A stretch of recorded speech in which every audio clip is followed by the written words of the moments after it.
This is an introduction, Worldly Experiences interview with Morgan Hite. He's in Smithers, British Columbia, and an old friend as well. And we're talking about, well, who knows where we'll go with Morgan. He's been there, done that, lots of different things. I just saw the phrase again, not his first rodeo. This, I don't know if you've ever been to a rodeo, but the phrase certainly applies to Morgan Hite. And welcome. Thanks for being here. It could be barrel racing today. Yeah. So we're talking about a field most people don't never heard of or don't really know anything about, cartography. Is it a big field? Are a lot of people working as cartographers around the world? There are a lot of people making maps. So yeah. The term you usually hear is GIS, which is Geographic Information Software. It's changed because of technology. And so there are tons of people making maps. And whether you call yourself a cartographer or not, it's a little bit more pretentious. And I would never, use that term, except that other people tell me that that's what I'm doing. But there's also kind of a division in the GIS world. So some people are making maps that are mostly just to show their data. And I can show you some examples of that. And other people are making maps which are more general purpose. Right, and that's where the cartography end is. If you're doing the data thing, your map is answering a question, but it's answering a simple question, like, where are the COVID cases today? That's a data map. But if you're doing cartography, then let's say you've got a trail map or something like that. The first question people are going to ask is, where's the trailhead? So the map has to get them there. But then pretty soon they're going to be asking a question like, where's the steep part in the trail? Or where's the next place I'm going to cross a creek? And so the map has to answer those. So that's a little bit more layered and deeper, and that's more the cartography angle. Yeah. Oh, hold on. I just lost the sound. I don't know why. Oh, okay. You just came back. Hang on. I can hear you fine. Yeah, I got you. Okay.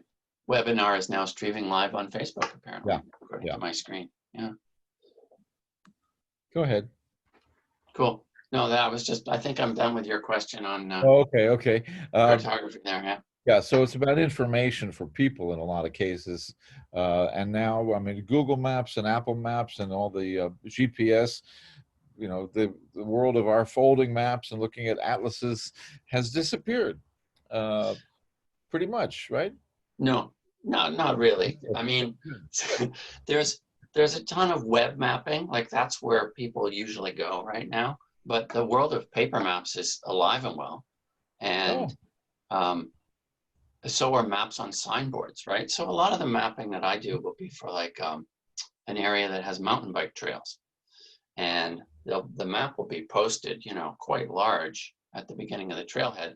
And the riders are probably using their phones and going to some online map at the same time, right? Yeah. Or I do a lot of maps for authors who want the map in their book. And, it shows where the action took place or whatever. Okay. And those are obviously, printed. You don't carry them around.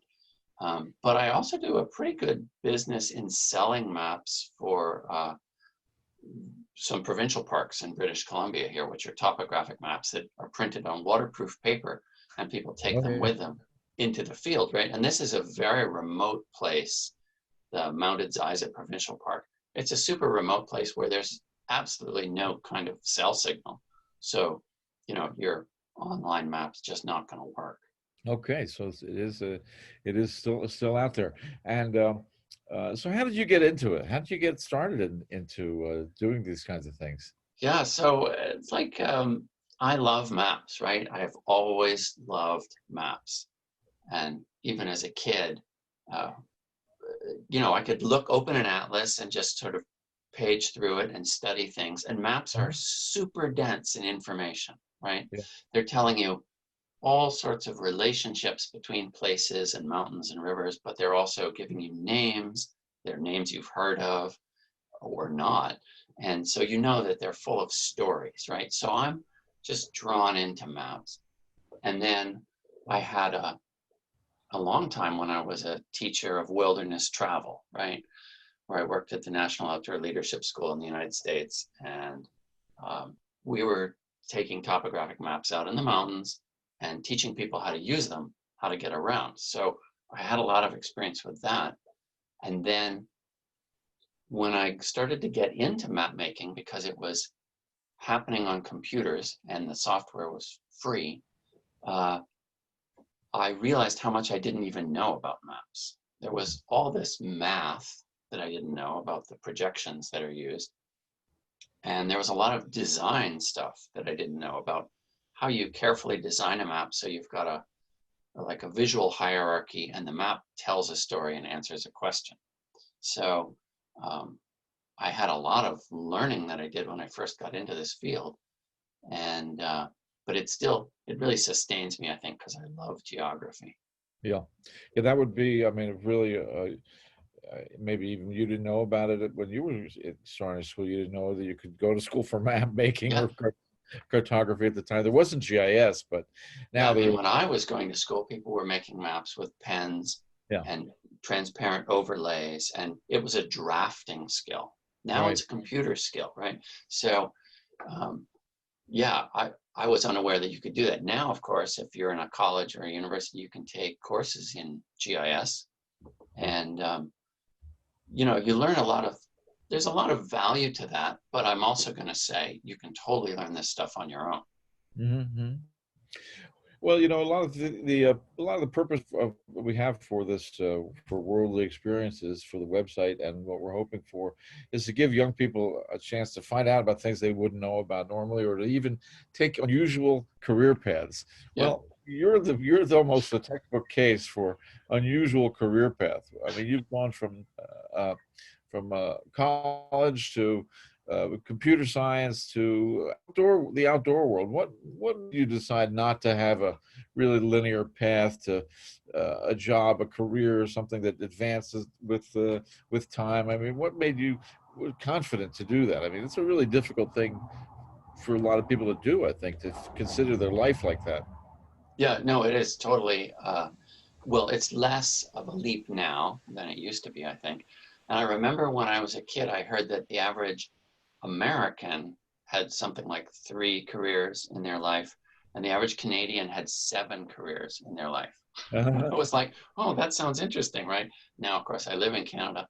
So now you But automatically get 7 careers. you automatically get 7 careers. I think for me, it's kind of been like when I got out of university, I thought, well, I'll do computers, right? And I'm in that for a while, and then I'm kind of going, I'm not really loving this lifestyle. I really want to do this outdoor thing. And so I figured out how to make a bridge over to outdoor instruction and teaching in the mountains. And then when I got married, I was like, don't want to be out on expeditions all the time. Now, want to find something I'm doing at home. And I had kids. So home became even more, you know, a place where I was rooted. And at that time, GIS software was starting to come out. And I had this friend who was a geologist. He was actually a prospecting geologist looking for diamonds in the Northwest Territories, right? And he said, you should really talk to my company because they've got a map guy, but, you know, you should talk to them. And it's one of these things where you know somebody who knows somebody. So I got in touch with them and I sent them some of the maps that I'd made. And they were like, oh, this is great. You know, maybe you should work on this. And then 3 months later, their main GIS guy quit. And they just called me up. They were like, you know, are you still available? So what was great about that job is that they taught me a ton about mapping and using the software. And there was sort of a guy there who could answer my questions about, you know, what would be like, where do I get this data, right? I want to map the rivers in the Northwest Territories, or I need the elevation data. Where do I get that, right?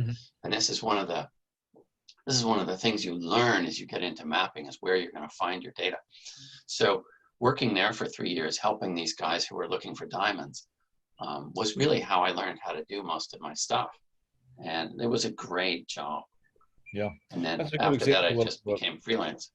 That's a good example of learning on the job that a lot of I've heard a lot about theoretically. I don't meet a lot of people who've actually done it, but where they say they just really want to get the competent person they know they have confidence in, because they're going to teach them everything they need anyway Yeah.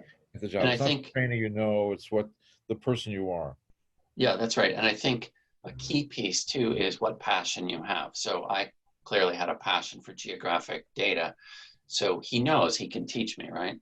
And the stuff that we used then, so that was back in 2004, the software we used then, completely obsolete now, right? So it's a fast evolving field, and you're just constantly learning new stuff. Yeah. Since you're more up on what's going on in the computer world than me, and software and things like that. Again, a theoretical thing I hear about, I read about. You could probably tell me more. You can get it. You can learn just an isolated section of the software industry. You do a certain thing and be a valuable, have a valuable skill that's employable without going into entire computer science or the entire history of software. I mean, can you narrowly focus on something and get a job? And Oh yeah, I mean, people do this all the time. Like if you're and work with animation software, right? That's a skill. You can get a job with an animation studio. If you are really good with Photoshop or something like that, there may be a job for you. But I think most of the academic programs are focused right now on training you in a very specific area, and they don't do a big picture thing on software or necessarily trace back to history of it. Um, so no, I well, would I would those think you four-year can. schools and four-year schools still make it take 4 years, Yeah, but some examples like my son Levon took 13 weeks right, and got a pretty good job with a narrow area of expertise. He can't do everything, but he could do this one thing they really need pretty right. well. And 13 weeks is pretty good Yeah, uh, that's short. full-time work, but it's beats 4 years and having debt and all those kinds of other things. And I've met a few people who do it. We had a compositor here uh, earlier last week who that's all he does. He went to 1 year film school and Right, focused on compositing, and that's what he does is make changes reality in films all day right, long, and he never even sees the entire film. right. uh, Interesting. his work, he only sees portions of lots of films in his work, and doesn't really care what the story is. That's somebody else's job to care Yeah, about the story. But same thing for software. You could do your one thing and not see the whole of what you're that. doing. Oh, absolutely. So there's really two pieces here. Like I would recommend to anybody who wanted to get into mapping that you get a hold of this free software QGIS, which is the package that I use for everything. And Mhm.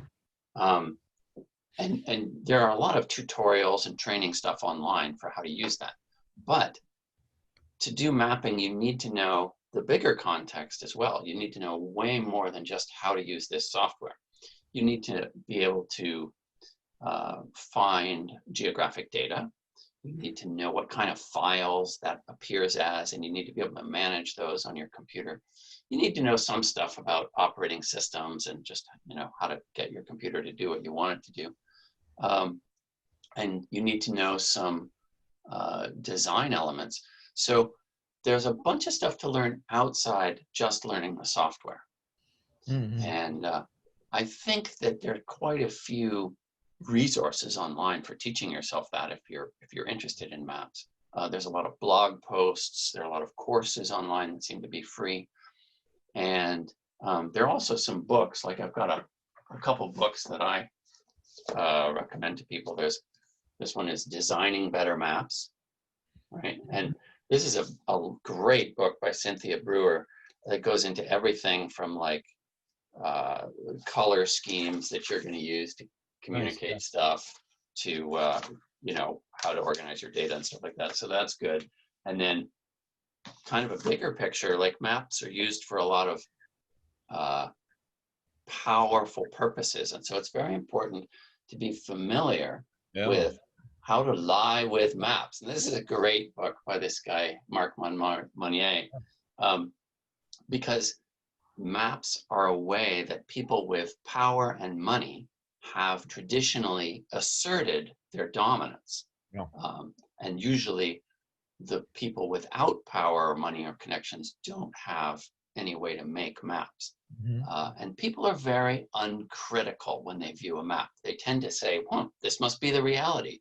Yeah. So for example, if you make a map of Canada and you leave out all the indigenous peoples and the names they have for various regions, then they are, as we say, mapped out, meaning they seem to be gone.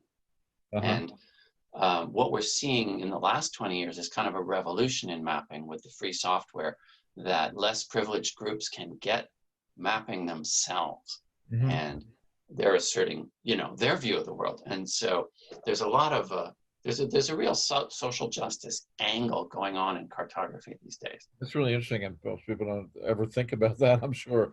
And Yeah, it could be growing even in local maps of neighborhoods and the way you label them and where the lines are, yeah, change people's perceptions. What neighborhood am I in? Am I a little bit afraid or not, depending on what I've heard?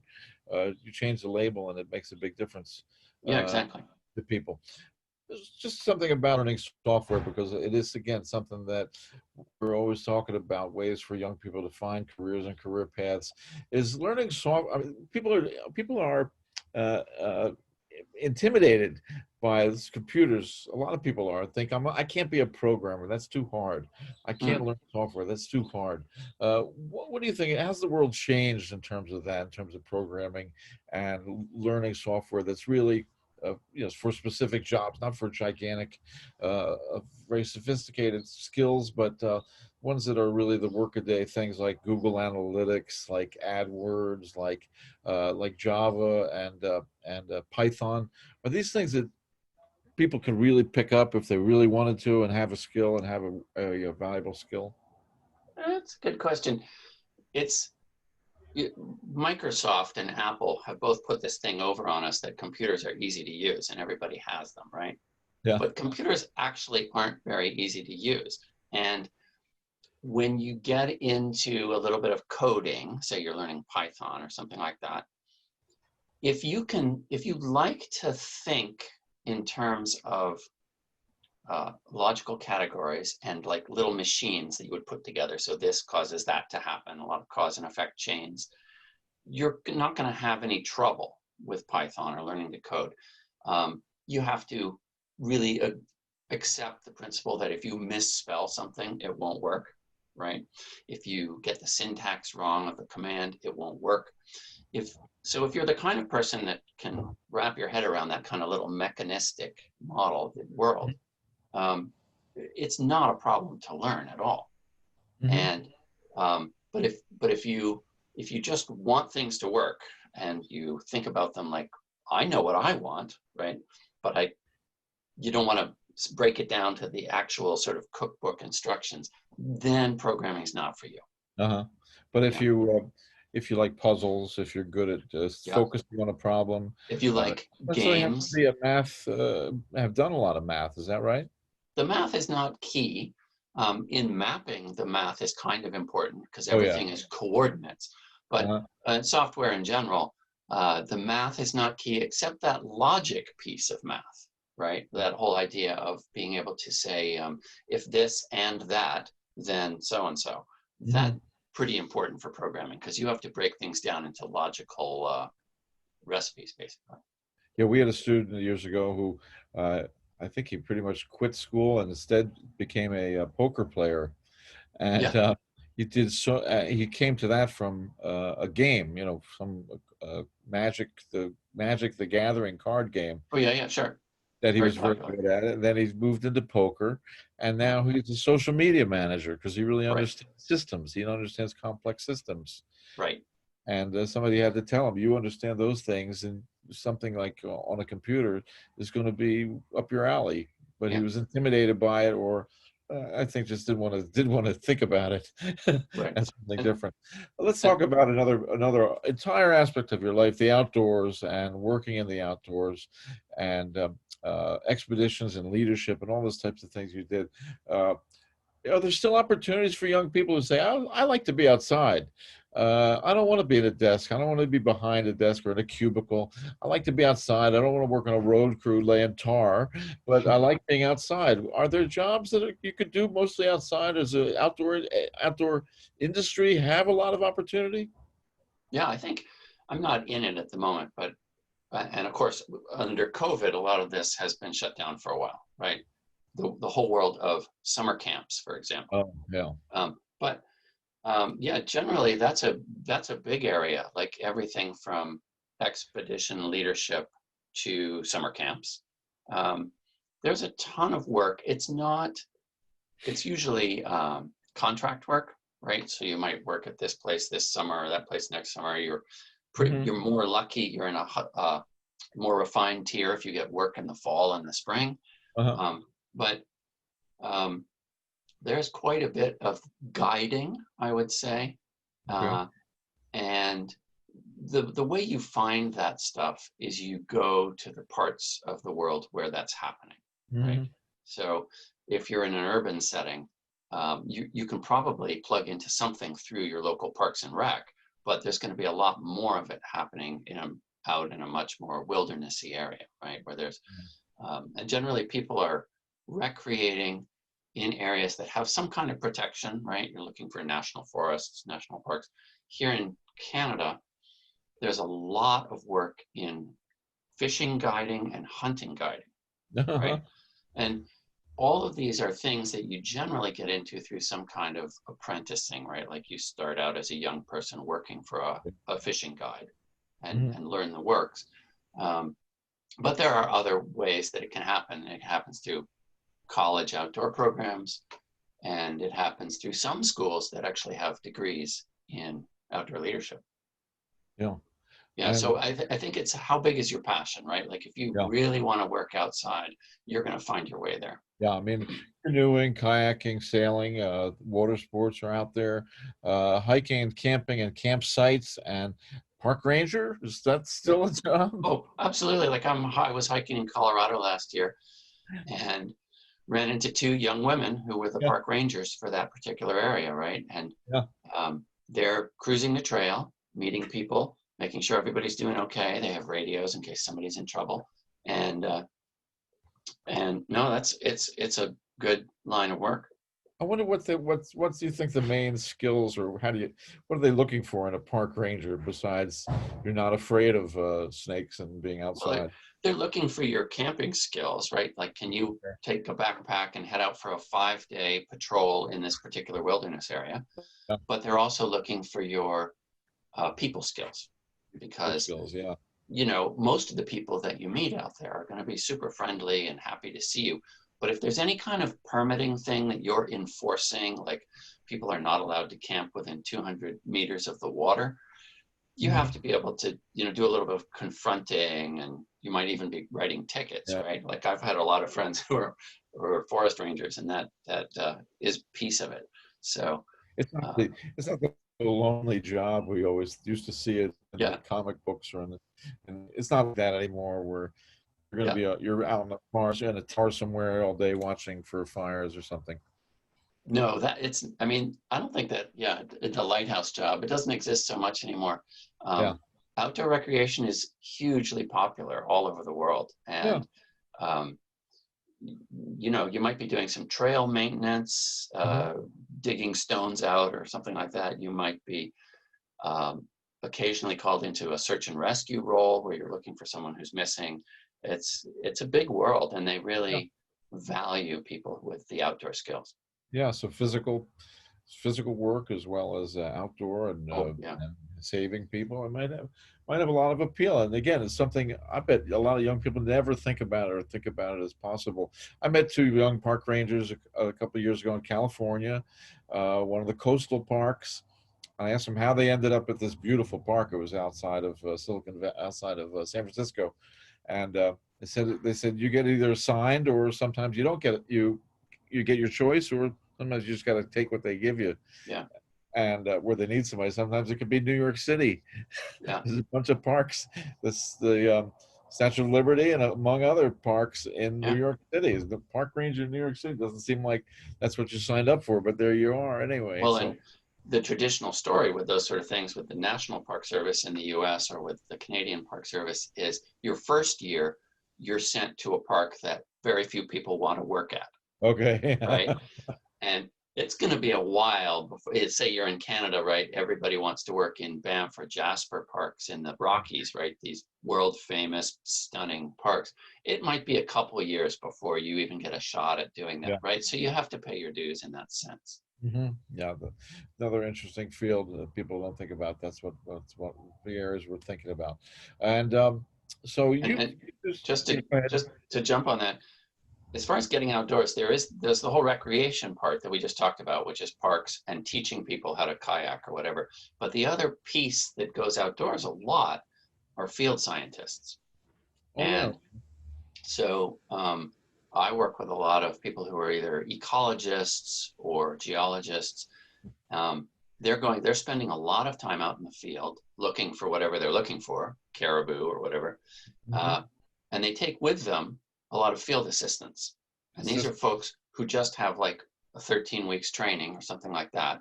no. But they understand what the work is about, and they're there to either take soil samples for the geologist Mhm. or take plant samples for the botanist or whatever. And that's a really interesting line of outdoor work. Yeah, it's like when some people talk about science, say, but I don't really want to go to school for that, but I like stuff about it. You can be a lab assistant Yeah, with not too much training, and probably field assistants probably not too far from that. yeah, Uh, Having a master's or not a master's, associate's degree in yeah, some scientific field could get you a job that might involve walking all day to yeah. get to a place where you're picking up a sample or Yeah, getting some and I data. mean it can be pretty exciting. Like I was working with the one guy who, with the prospectors, he'd probably just taken a 5-week course at a local community college, right? Uh-huh. And we get in the helicopter, and Yeah, we're flying around the tundra of the Northwest Territories, and the helicopter's dropping us off, which is pretty exciting because it's loud as hell, right? yeah. And then we're wandering around taking samples for 2 or 3 hours, and then we call the helicopter on the radio and he comes and picks us up, right? So it's not the highest paid job in the world, but it is an amazing adventure. That is something. Yeah, that's great. There's a lot of things people don't think about. And so you're now looking at your kids looking for career paths and jobs too, right? Yeah, And I've done a little. I'm a little bit in that area myself. I'm lucky with one who's got his career path in computers. So he started off in music, and the other one who's just finished college in math, and she's trying to decide what her next steps are. yeah. What kind of are you doing? A lot of research, helping your kids, looking into careers. I mean, what are you taking a hands-off approach? What do you do when it comes to that? Yeah, parents are the biggest problem facing kids today. So I just try to get out of the way. But now my older kid, I mean, he found his thing. He's in theater, and he's 4-year program at the University of Alberta to become a stage manager. Uh-huh. So every theater has a stage manager, right? Um, and my younger kid, she's just graduated high school, and she's quite interested in law. She doesn't know if she's going to do the traditional law thing, but she's just researching it on her own. Okay. Um, and I know a few things, but a lot of the stuff I know is also out of date. Yeah. Um, so yeah, it's. I mean, you can learn a ton just on the web. It seems like there's so many people who are just blogging about their experience, Yeah. right? And you can kind of. It's not like you can go hang out with them, but you can learn something about what that Yeah. life is Let's like. talk about another area you've done a lot in, and maybe maybe it hasn't been your main line of work, but it's something I think it's on the list of things you call yourself, writer. Writer, yeah, What do you think about being a writer these days? You've never done it full time. You've done writing for yeah, money. Writing for money is fun. Uh, my colleague calls it money for words, yeah. and It is money for words. it's pretty exciting to be able to do that. What do you think of the writing world these days? I mean, you think of it's Yeah. Well, making a living writing. I know a lot of people who make a living writing. Mostly they're journalists. So they're with a specific magazine or something like that. Okay. And they're hunting up stories, and it's busy work. Like you don't have a lot of free time, right? And Yeah. um, Mhm. constantly trying to find new stories to write about and stuff like that. The other people I know who are in writing work as editors. So if you really love the difference between the semicolon and the colon, and the difference between the M dash and the N dash, right? There is a whole world there of people who are paid to fix other people's writing, right? And I've organized a few years of writers' retreats up here in northern BC, and we usually have people who come and are talking to writers about how to get published. So this is where things have really changed over the past 20 years. It used to be you wrote a book or something like that. You got an agent, and the agent pitched you to the publishers, and it was very difficult to get in the door. Now it's worse because publishers, the margin of profit on books is so slim, right? That publishers almost want you to have proved that there's a market before they even pay attention to you. And the way you do that is you need to have a Instagram feed and a blog, and you're putting out little bits of your book, and you're collecting an audience who you can show to the publisher and say, look, I've got 4,000 followers. These are people who will buy my book. A lot of people are doing self-publishing and then trying to get a publisher interested in that. So it is super difficult to just go as a writer on your own. And I think you're much better off writing for somebody who's, it could just be an online e-zine, right? But it's amazing how much writing the world demands. Like, there is a ton of it out there, and not everybody can do it. So if you're somebody who's quick with words, and you can spew out stuff, and you can hear the tone of the way this company writes, and you can adopt that tone, there is a lot of work out there for people who write. That's good to hear. I mean, a lot of people discourage young people into humanities and liberal arts fields, but I've tried to tell them the same thing. Writing is in demand. You just have to be the one that won. And technical writing, like every piece of software that comes out has a manual. They don't print it anymore. No. Right? It's online, or it's part of the software. But somebody writes that stuff, and this technical writing, it's a little bit, unimaginative. Yeah. But somebody does it, and it's paid to do it. Speaking of imaginative, I mean, you've always liked the fantasy novels and all those that type of writing. Have you done that kind of writing yourself yet? Yeah, I don't do much with fiction. I am a non-fiction guy. Okay. My son writes fiction. He's good at it. But okay. Yeah, no, I'm not. I write fiction, but it's terrible, right? But you can't get started. People can't get started in the writing field by just writing a blog, doing something of their own interest. Yeah, if you want to be a writer, you should. Yeah. If you want to be a writer, write. Yeah. And so I know this woman up here in northern BC, and she is a very successful writer of romance. Oh yeah. So we're talking, Harlequin romance here.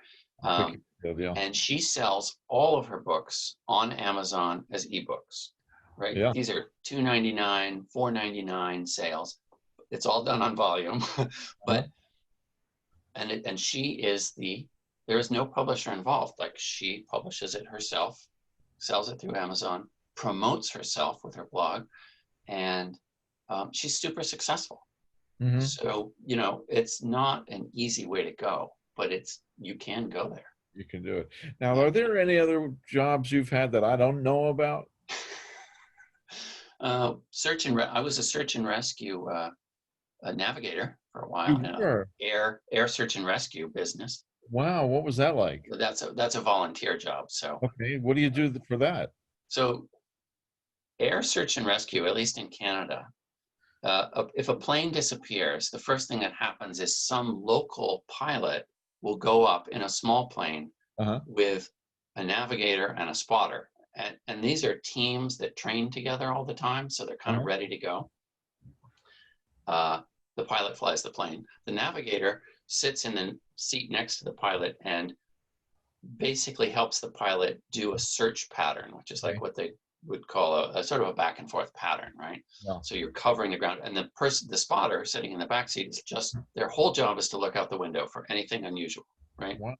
It's actually kind of exhausting work. So I did that for a while, and I also made some maps for the Canadian Search and Rescue because the maps we were flying with weren't very good. So I Did you developed a find line of anybody? maps.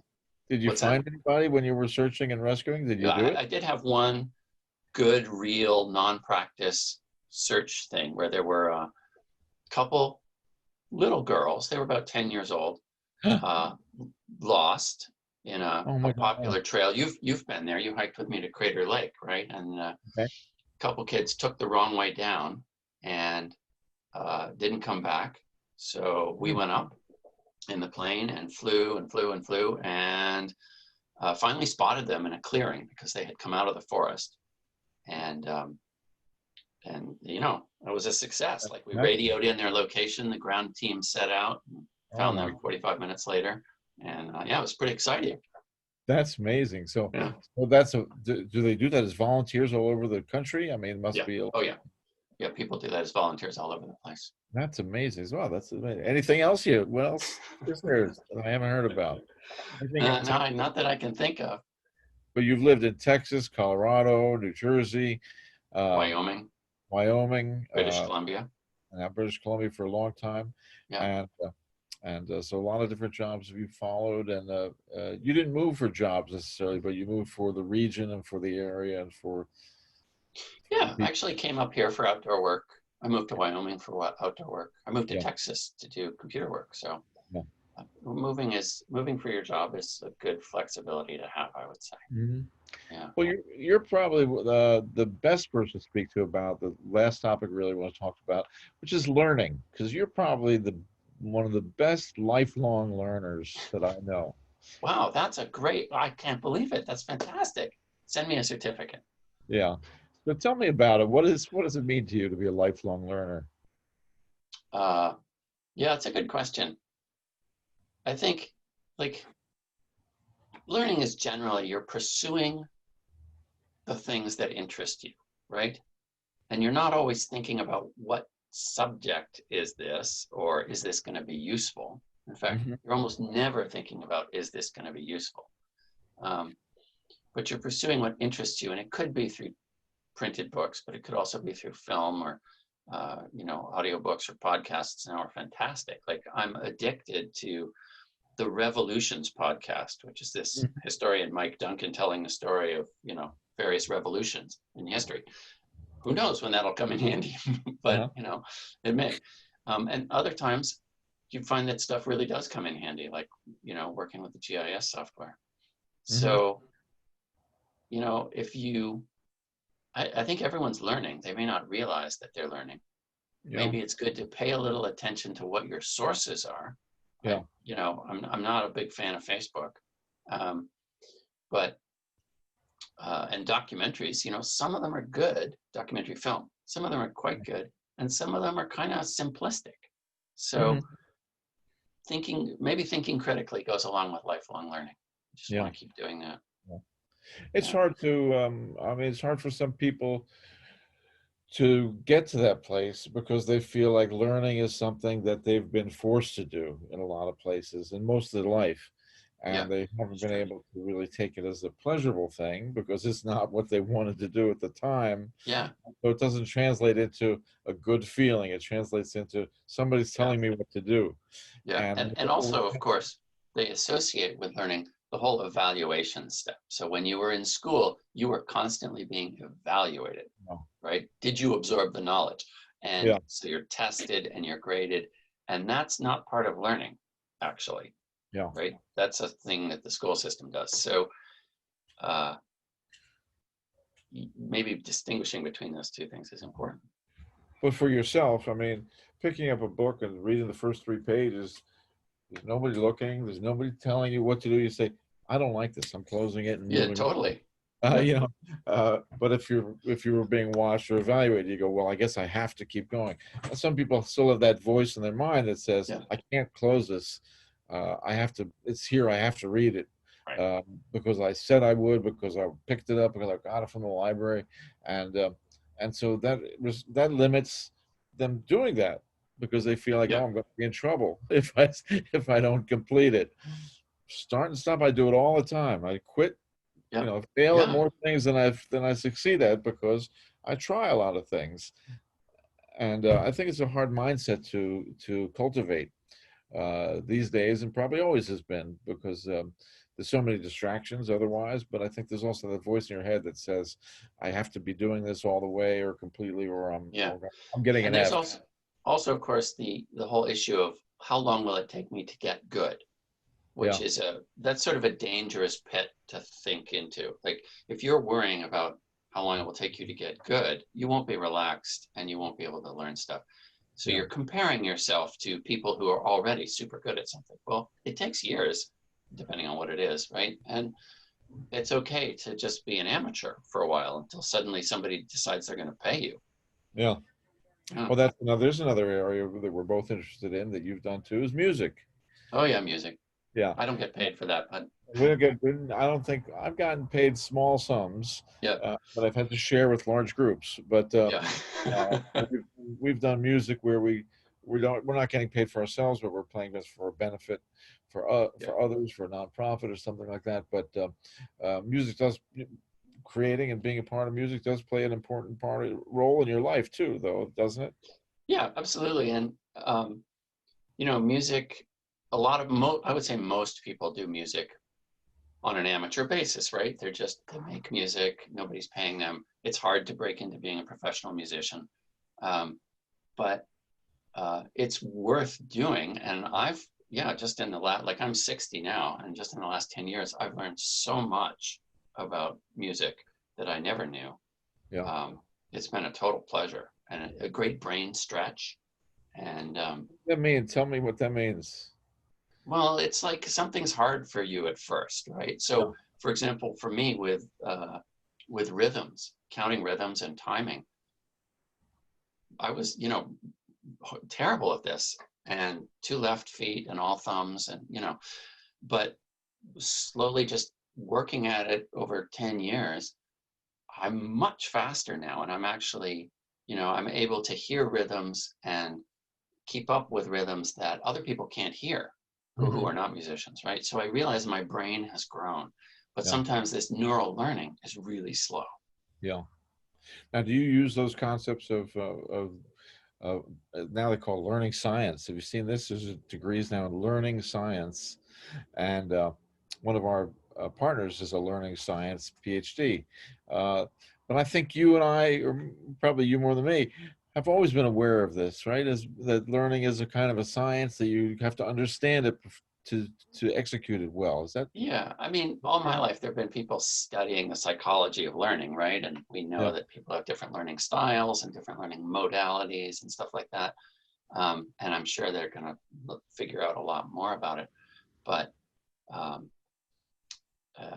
and I'm pretty lucky in that the way I learn best is the way that things are generally taught. Like I'm fine with a lecture or a book, but there are a lot of people for whose learning modalities aren't those, right? They either need the hands-on, or it needs to be audio, or visual is really important. And for those people, there's so much more now than there used to be. Yeah. But I've just been really lucky that I was sort of the dominant model. But people, I think they're afraid to expose students or young people to that because then they'll say, if I can learn this, this is the way I learn best, and I can't do that at all, then they won't push themselves Hmm. to try it. Like reading, Yeah, a lot of students, I get a lot of students that say, I don't like to read. right. And I said, well, what are you doing all day on Facebook? What are you doing all day on Yeah, Instagram? You're reading. yeah, Do you notice you're reading? Well, there's pictures and it's short yeah, and I get to choose what I want. But no, you're still reading stuff, but it's different. And watching video source is a different thing too. But do you think people should push themselves into areas that they're not as comfortable with in learning or picking up information and try it? You're saying you can grow oh that yeah, oh muscle? yeah. No, I mean, for example, I don't know if I was ever really much of a kinesthetic learner. Like one of the hardest things for me to learn is either skiing or dance, right? And but it is really good to push yourself into these things that you're terrible at. I mean, naturally terrible at, right? Because first of all, the little advances that you make are like feel this big to you, Yeah. but also you do cause your brain to grow in new directions, and you're supporting that kind of neural learning. And this is all brain plasticity stuff, right? Yeah. It's really good for you. And it doesn't stop with age. No. It may slow down a little bit. It may be more difficult. Yeah. Or take longer with age, I think. And I think Yeah. I've learned that over time. But certainly still constantly doing new things, learning new things is part of life. Yeah. Now, but I think we don't expose young people enough to that idea that they're going to do that's good for you. That can be great satisfaction part of your life to keep learning new things. Oh yeah. And They sort of look at old people. Yeah. It's generally free or low cost. Yeah. And they sort of look at old people and go like, yeah, you did the same thing for so long. Why don't I get to do that? And maybe the job was a long time, but to do any job well today, you have to constantly be learning on the job. You can't just say, I've got the job, I stop. And I think it was like you get to learn, right? Yeah. It'd be bad if you lived in a society that didn't want you to learn anything new. That's true. And just to inform a little bit, people may not know that much difference about Canada and the United States. And how are things in the education system different in Canada? Oh yeah. So first, let me ask you, in your WorldlyXP circle of people who are signed up, like what countries are they from? Oh, all over. Okay. Yeah, all over. But a lot of the United States, but we're going to have people from everywhere, certainly. Yeah. So education in Canada, same kindergarten to grade 12 model as the United States, same deal in that provinces are responsible for their curriculums, just like American states are responsible for their curriculums. Interesting.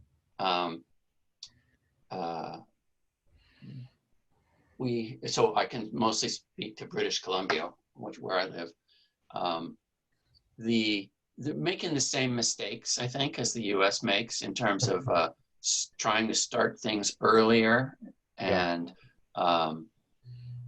you still have the math and reading requirements for graduation, right? Not terribly innovative thinking going on there. The teachers are great. Like I know lots of teachers, and they're totally dedicated and underfunded, and very similar to the U.S. They're not paid better in Canada? Teachers? I don't think so. No, and you periodically get governments here who are anti-union, and the teachers' union is the one they try to destroy, right? So stuff like that. The Canadian university system, though, I think is quite different from the American one. Yeah. Generally publicly funded, so less expensive than American schools. And there isn't quite the hierarchy. So in the US, you've got quite the hierarchy of the Ivy League schools at the top, Stanford and so on, down, and then you've got the good public schools, and then you've got a ton of private liberal arts colleges. Fewer universities in Canada, and it's much flatter. Like there's a few which are considered the top tier, but everything else is about equal. And there's not a lot of cachet associated with which school you went to. Okay. Yeah. And but the and vocational and technical and apprenticeships and things like that, are they more available there? I don't know if they're more available. There's a huge network of community colleges and local schools which provide all of that. Like where I live, because we're way up in the north, you can do programs in forestry, mining, heavy equipment operating. There's probably some agriculture stuff going on. So there's a lot of job training stuff that goes on. Yeah. It's harder to get young people interested in some of those things here. They want to go to four-year college and then and we want to let people know more about those other things. Heavy equipment operator would be like being a kid. I always want to play with Yeah. dump And trucks, you know, and and some of those guys are so ridiculously good at what they do. It's just yeah, incredible. And of course highly paid too. yeah, and they pay well, and it's probably fun, probably a fantasy from being a kid playing with. Until your hydraulic line breaks, yes, it's Yeah. fun. All right, very good. Thanks so much, Morgan. We're gonna stop the recording, and I really appreciate you taking the time to talk to us about what's going on for quite a range of jobs and Yeah. skills and things you've done over your life, and very informative and lots of great Good. perspectives on. And if you've got any worldly experienced people who are more interested in mapping and want to contact me and, do some Okay. emailing and find out more about the details, I'm happy to do that. Very good. Thank you.